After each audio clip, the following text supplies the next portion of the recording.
আপনি জানেননি বাটিফাতা নামে কোনো গাছ আছিল? জি না, আমি শুনছিও না কোনো সময়। ইয়ং ম্যান, আপনি জানেননি বাটিফাতা নামে কিছু আছিল? জি না, শুনছি না কোনো সময়। ভিউয়ার্স, বাটিফাতার গাছ টিলা অঞ্চলের মানুষ তারাও জানরা না। আজকের আজের এফএসএল যারা দেখরা অবশ্যই এটা কমেন্টও লেখবা। বাটিফাতা বলতে আমরা এটারে ছোটোবেলা দেখতাম, অনেক খামো লাগতো। এটা টিস্যু পেপারও লাগান, টিস্যু পেপারও লাগান, অনেক খামো লাগতো।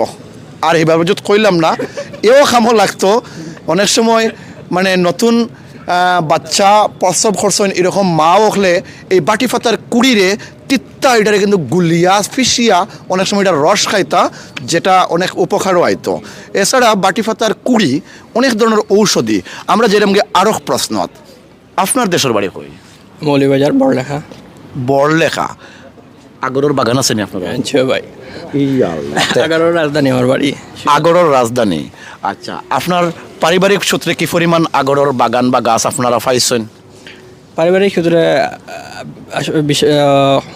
অবশ্য আমরা ফ্যামিলির বিজনেস নাই, বা আমার চাচা তারা সবার মোটামুটি বিজনেস আছে। আপনি জানেননি বাটিফাতা নামে কোনো গাছ আছিল?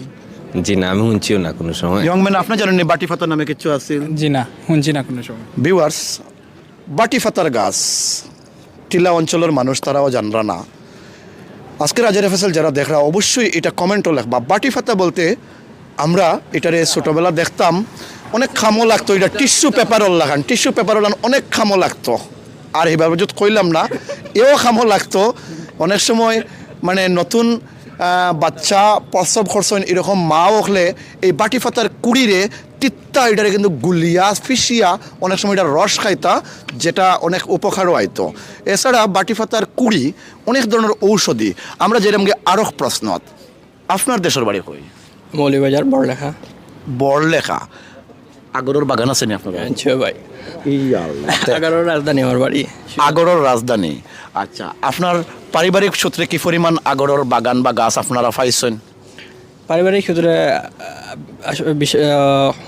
অবশ্য আমরা ফ্যামিলির বিজনেস নাই, বা আমার চাচা তারা সবার মোটামুটি বিজনেস আছে।